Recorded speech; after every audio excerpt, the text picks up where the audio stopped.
The morning sun cast long shadows across the red earth of Yakari village as Udo bent his back once more to his home. Sweat dripped from his forehead onto the dry soil, each drop quickly absorbed by the thirsty ground. He had been working since dawn, turning the stubborn earth in preparation for planting season. Udo was a very handsome and attractive man. His shoulders were broad from years of farm work, and his arms strong from lifting heavy loads. But in Yakari village, good looks alone could not fill an empty stomach or repair a leaking roof. Udo was the youngest of 10 brothers, and poverty clung to his family like dust on a harmattan wind. The Toju compound stood on the hill overlooking the village, its whitewashed walls gleaming in the afternoon sun. 2 large bungalows sat side by side, surrounded by flourishing gardens and tall palm trees. Everyone in Yakari knew the story of the Toju sisters. Their father had been one of the wealthiest men in the villages until his death 3 years ago, leaving all his wealth to his 2 daughters, Aduni and Jumo Toji. They walked through the village with their heads held high, always perfectly dressed. For all their wealth, they were known for their cruelty and pride, especially to the lowly. Udo had been surprised when the sisters approached him 3 days ago, asking if he would work their largest farm and garden. The job would take weeks, but the pay was generous, so he did it alone. As he bent back to his work, his thoughts drifted to Ola, his girlfriend. She sold different fruits in the village markets, and they had been cutting for 2 years now, and Udo had been saving every spare kobo to pay her bride price. Ola appeared, balancing a covered pot of food on her head. "You work too hard in this heat," she scolded gently, setting down the food under the shade of a large mahogany tree.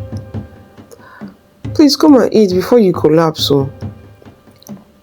As they shared the meal, Ola's eyes wandered toward the impressive Toju house with its carved wooden doors and iron roofing sheets. "Have you seen inside their house?" she asked, unable to hide her curiosity. "Only the entrance," Udo replied, following her gaze. "I heard they have furniture from Lagos, and I heard they even have a radio that plays music." After Ola left, promising to return the next day, Udo walked until the sun began to set. As he gathered his tools, he noticed a figure watching him from the veranda of the main house. Jumo Toju stood in the doorway, her expensive wrapper catching the evening breeze.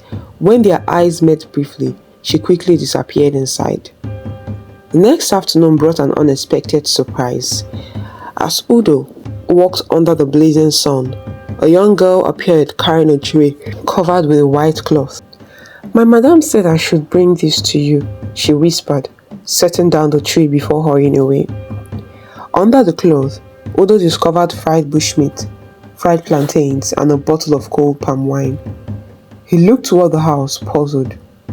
The Toju sisters were never kind to anyone, but he ate the food slowly, wondering what had prompted such generosity.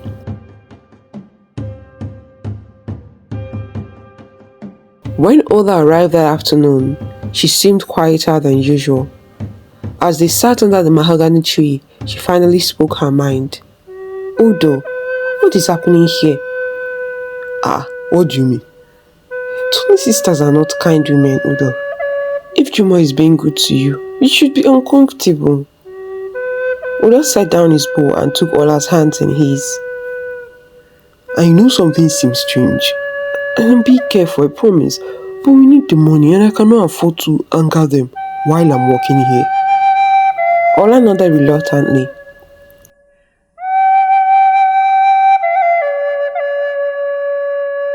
On the 4th day, as Udo walked in the farthest corner of the farm, he heard footsteps approaching. He looked up to see Jumo herself walking toward him, carrying a bowl of water. "You must be thirsty," she said, smiling. Udo accepted the drink gratefully. From that day forward, Jumo began visiting Udo regularly as he walked. She would bring him drinks, asked about his family, and shared stories about herself. Slowly, Udo found himself looking forward to these conversations. Juma was intelligent and well educated, and she spoke of places and things he had only imagined. As the weeks passed, Juma's visits became longer and more frequent. The change in Udo's circumstances became obvious to everyone in the village. Juma had begun giving him money, small amounts at first, then larger sums when he mentioned his family's struggles. But Udo was unhappy.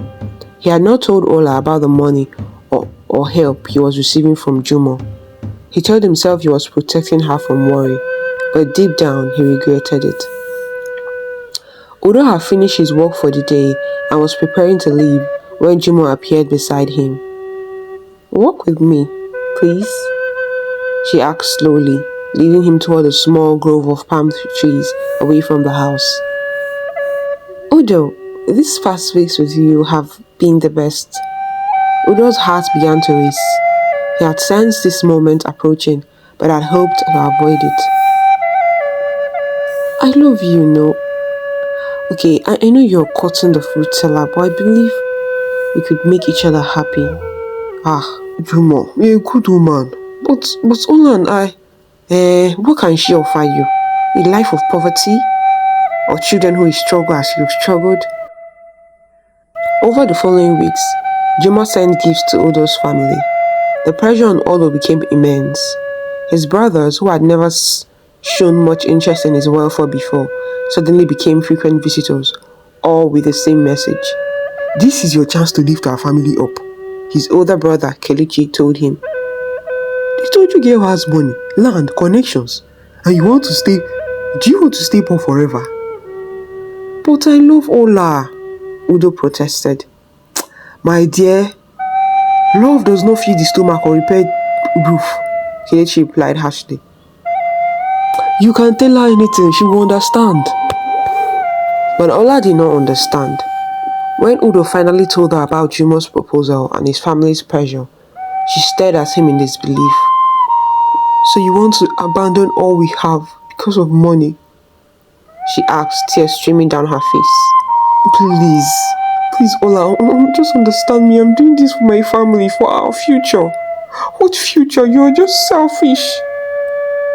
She walked away that day and refused to see him again, despite his repeated attempt to explain and apologize. After the wedding, Juma suggested they move to Ojo village, where they could start afresh, away from the gossip and prying eyes of the villagers. Their new home in Ojo was comfortable, with modern conveniences and hired helps. Udo's family began making regular requests for assistance. At first, Udo was happy to help, until Juma warned them to stay away. 6 months into their marriage, Juma announced she was pregnant. Udo was overjoyed at the prospect of fatherhood, hoping that the child might soften his wife's harsh edges. But if anything, pregnancy made Juma more demanding and irritable. She spoke to him like she hired him to be her husband. Udo found himself longing for the easy companionship he had shared with Ola, the mutual respect and genuine affection that seemed so absent from his marriage. He began to wonder if he had made a terrible mistake, but it was too late for regrets. One evening, as Udo sat outside their home enjoying the cool breeze, Juma came running toward him, her face bright with excitement. "I have received the rest of my inheritance." She then explained that her father, in his wisdom, had divided his daughter's inheritance into 2 parts, so that they are not too puffed up to respect a man and get married.